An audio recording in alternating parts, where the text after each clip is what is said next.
매일 묵상하고 있는 자료 중에 한 내용입니다. 이 로마 제국은 주 64년부터 313년까지 기독교인들, 바로 예수를 믿는 모든 그리스도인들을 핍박했습니다.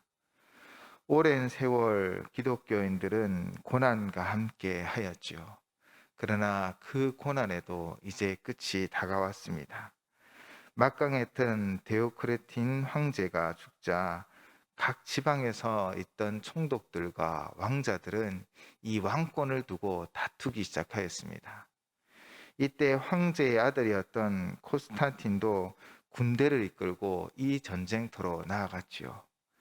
그는 환상 중에 십자가에 달리신 그리스도를 보았습니다. 그 십자가에는 분명히 라틴어로 너는 십자가의 깃발로 승리하리라 라고 쓰여 있었던 것입니다. 그때 콘스탄틴은 그 자리에 엎드려 회개하고 아버지 왕이 핍박했던 그 예수 그리스도를 믿게 되었습니다. 그리고 그 믿음으로 전쟁은 10년간 계속되었는데, 그 믿음 끝에 그 환상 중의 예언대로 승리하여 결국 대로마 제국의 황제가 되었던 것이지요. 이때가 바로 주후 313년이었고, 이 콘스탄틴 황제는 이 로마 제국을 통일하고 첫 번째 한 일이 바로 그동안 핍박당했던 기독교를 공인하여 국교로 정하는 거였습니다. 그는 그가 환상 중에 본 십자가를 의지하였고 결국 그 십자가의 승리를 얻었던 것입니다. 예수님이 지신 십자가가 세상 사람들에게는 때로는 패배처럼 보여집니다. 그러나 그 십자가를 위한 한 걸음, 그 바로 주님은 이 빌라도 법정에서 이렇게 고난을 당하는 것은 바로 십자가 승리를 위하여 한 걸음 멈춰 있는 것이지요. 오늘 본문에서 주님은 세상 사람들이 볼 때는 바로 이 실패의 자리에 있는 것처럼 보여집니다. 빌라도의 재판에서 그분은 거짓말에는 아무런 변명도 하지 않고 묵묵하게 그 고난과 고초를 당하고 있는 것이지요. 그러나 이 십자가의 길을 통해 복음이 땅끝까지 증거되어졌고 결국 복음은 그 모든 어려움을 딛고 일어나 승리하였던 것입니다. 이른 새벽 공회가 끝나자 유대 지도자들은 이 판결을 가지고 바로 로마 총독 빌라도에게 찾아갑니다. 그리고 예수님을 그 빌라도에게 넘기지요. 비록 유대 지도자들이 죽이기로 결의하였으나 당시의 법 체계로는 이 로마의 허락 없이는 사형을 집행할 수가 없었습니다. 바로 로마 법정의 판결이 필요한 것이지요. 마침 유월절이기 때문에 총독 빌라도가 자신이 있던 가이사랴에서 예루살렘에 와 있었기 때문에 이 예수님을 죽이려고 하는 유대 지도자들의 이 일이 신속하게 진행되었던 것입니다. 빌라도는 주님께 묻고 답을 듣습니다. 오늘 본문 2절 말씀입니다. 빌라도가 묻되 내가 유대인의 왕이냐? 예수께서 대답하여 이르시되 내 말이 옳도다 하시매. 아멘. 유대 지도자들은 자신의 종교적 문제로 예수님의 사형 판결을 받을 수가 없었습니다. 이것은 로마 식민지의 정책과 관련되어 있습니다. 로마 제국은 그 다스리는 그 식민지 국가의 종교에 대해서는 관대하였습니다. 그래서 어느 정도 자유롭게 그 신앙생활을 할 수 있도록 허락하였지요. 그러나 이 로마 식민지의 질서에 도전하는 어떤 정치적인 행동에 대해서는 엄중하게 처벌을 가했던 것입니다.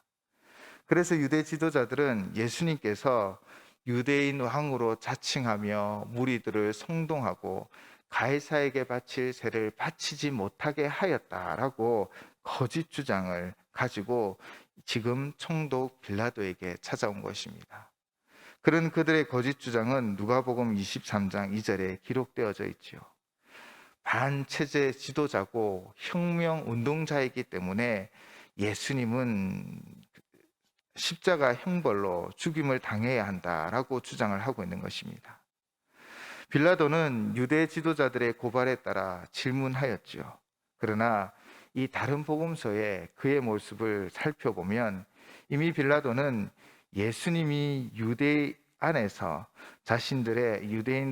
자신들의 종교 문제로 이 자리에 있다라는 것을 분명히 알고 있었습니다. 그러면서도 그는 예수님께 내가 유대인의 왕이냐라는 질문을 하고 있는 것입니다. 성경은 지금 빌라도의 입을 통하여 예수님이 어떤 분인지를 분명하게 우리에게 말씀하고 있는 것입니다. 예수님은 유대인의 진정한 왕이요 구원자요 또 온 인류의 진정한 왕이 되시고 구원자 되어 주십니다. 그래서 예수님께서도 내 말이 옳다라고 분명히 답변하시지요. 유대인 대제사장 가야바의 입을 통해서는 하나님의 아들이라는 증거를 받으셨습니다. 그리고 지금 이방인인 총독 빌라도의 입을 통해서는 바로 유대인의 왕, 또 온 인류의 진정한 왕 되심, 구세주 되심을 선포되어지고 있는 것이죠. 빌라도는 예수님께서 제사장들의 여러 가지 고발에 대하여는 왜 예수님이 아무 말 하지 않는지 궁금해하고 이상히 여겼다라고 5절에 분명하게 기록하고 있습니다. 자신이 볼 때는 정치적으로 또 어떤 사회적으로 전혀 로마의 질서에 도전하는 그런 도전을 볼 수 없고 죄가 없다라는 것을 알 수 있는데 예수님은 전혀 변명하지 않고 묵묵히 그 자리에 서 계신 것입니다. 결국 이사야 53장 7절 말씀처럼 도살장으로 끌려가는 어린 양과 같이 털 깎는 자 앞에 잠잠한 양같이 주님은 그 입을 열지 않으셨습니다. 그 이유가 무엇입니까? 그분은 이 십자가의 길만이 인류를 살리고 인류의 구원을 선포할 수 있는 유일한 길임을 알고 계셨기에 묵묵히 그 십자가의 길을 감당하고자 하셨기 때문입니다. 오늘 본문은 다시 한번 우리에게 분명히 선포하고 있습니다. 예수 그리스도는 무죄하다. 예수 그리스도는 아무런 죄가 없다. 종교적으로도 정치적으로도 아무런 죄가 없으신 분이 바로 예수 그리스도임을 우리에게 분명히 말씀하고 있는 것이지요. 빌라도마저도 10절에서는 예수님께서 이 자리에 서 있는 이유는 유대 종교 지도자들의 시기 때문이다라고 기록하고 있고요. 또 14절에서 빌라도가 이르되 어찌미냐 무슨 악한 일을 하였느냐라고 변명하는 모습 또한 보여주고 있는 것입니다. 이처럼 빌라도마저 예수님이 죄가 없으심을 분명히 알고 있었던 것입니다. 죄 없으신 예수님, 무죄하신 예수님이 바로 죄 많은 인간의 손에 의하여 고통당하고 결국 십자가에 못 박혀 죽으셨습니다. 바로 이 길을 통해 우리를 살리고자 하신 것입니다. 십자가의 승리, 그 승리를 우리에게 주시기 위하여 어린 양처럼, 6월절의 어린 양처럼 우리의 모든 죄를 대신 지시고 바로 그 십자가 위에서 모든 것을 다 주셨습니다. 오늘 본문은 그렇게 예수님의 무죄함을 이방인 총독 빌라도를 통하여 분명하게 보여주고 계십니다. 그러나 빌라도는 어떠하였습니까? 성경을 살펴보면 빌라도가 예수님의 무죄에 대하여 분명히 알고 있었음을 보여줍니다. 그래서 명절이 되면 백성들의 요구에 따라 죄수 한 명을 풀어주기 때문에 이 바라바와 예수님 이 두 명 중 한 명, 이 예수님을 살릴 수 있는 기회로 그들에게 누구를 놓아줄까라고 바로 유대인들에게 질문하였던 것이죠. 그러나 밀란을 꾸미고 살인하여 사형을 언도받은 바라바를 바로 무지한 무리들은 이 대사장들의 충동에 의하여 부르짖습니다. 그리고 아무런 죄 없는 예수님은 십자가에 못 박으라라고 요구하였지요. 빌라도는 결국 무엇을 선택하였습니까?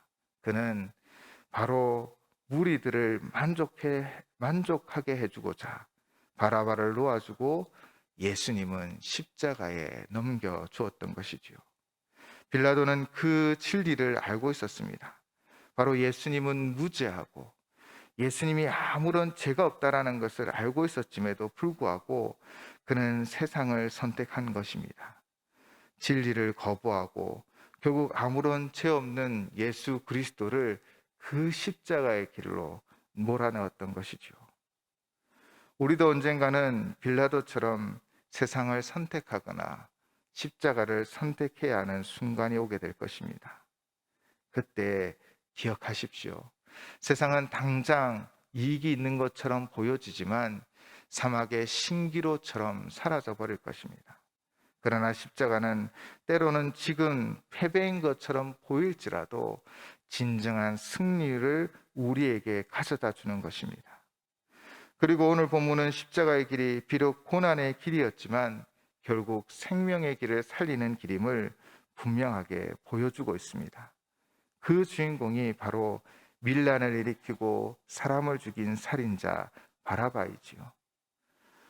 죄 많은 바라바, 죽을 수밖에 없었던 바나바를 바로 예수님은 모든 질문에 잠잠히 대꾸하지 아니하시고 그 십자가의 길로 가심으로 그 생명을 살렸던 것입니다. 어쩌면 지금 주님이 아무런 변명하지 않은 것이 바로 죽을 바나바를 살리기 위한 침묵이셨던 것이죠. 주님의 침묵은 그렇게 우리를 살리기 위한 침묵이었습니다. 우리 또한 죽음의 심판길을 갈 수밖에 없는 존재였지만 주께서 그 십자가를 지시고 묵묵히 그 길을 가심으로 생명의 길을 열어주셨습니다. 은혜의 보좌 앞에 담대히 나아갈 길을 열어주셨던 것입니다. 주님은 우리가 약할 때 그 주님의 십자가로 우리를 강하게 하여 주시고 우리가 넘어질 때 주님의 그 십자가의 그 능력으로 우리를 일으켜 주십니다. 빌라도처럼 세상을 바라보고 주님을 외면하는 것이 아니라 죽을 죄인을 살리신 십자가를 붙들고 나아가면 결국 최후 승리를 주실 줄을 믿습니다. 오늘 이 새벽에 우리 약한 일을 강하게 하여 주시고 십자가에서 모든 죄를 사하여 주신 주님을 기억하시기 바랍니다.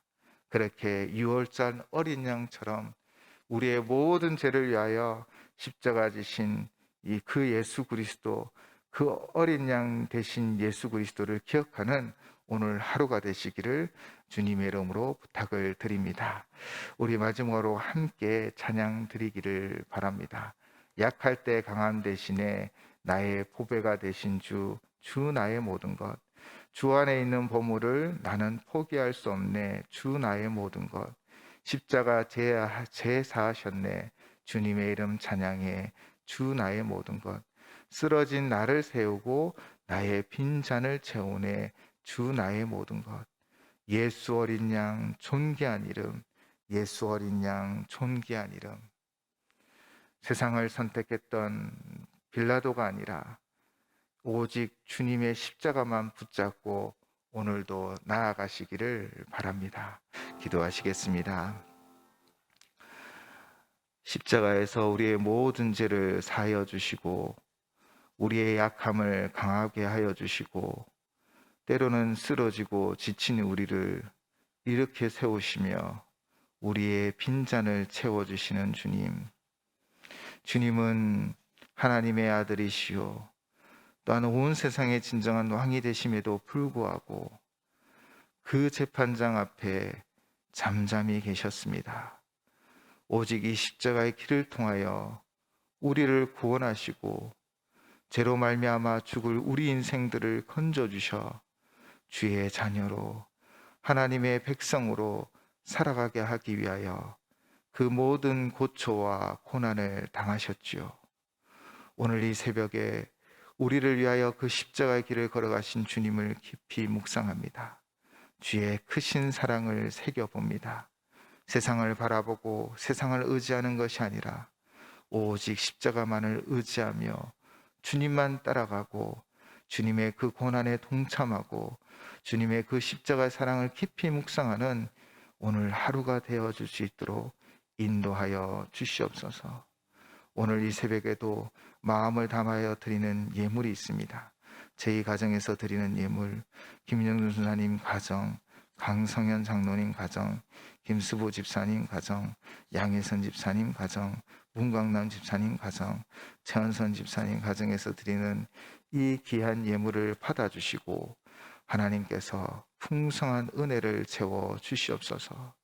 또한 특별 새벽 기도를 지키고 주님의 거룩한 성전에 나와 기도하고 또 각 가정에서 때로는 실시간으로 유튜브로 하나님 앞에 예배드리는 우리 모든 성도님들을 기억하시사 그 기도의 제목들마다 비 묻은 손으로 하나님 손잡아 주셔서 응답하여 주시고 역사하여 주시옵소서. 십자가로 최후의 승리를 얻고 누리는 우리 모든 성도님들의 삶이 되어줄 수 있도록 하나님의 특별한 은혜를 내려 주시옵소서. 예수님 이름으로 기도드립니다. 아멘.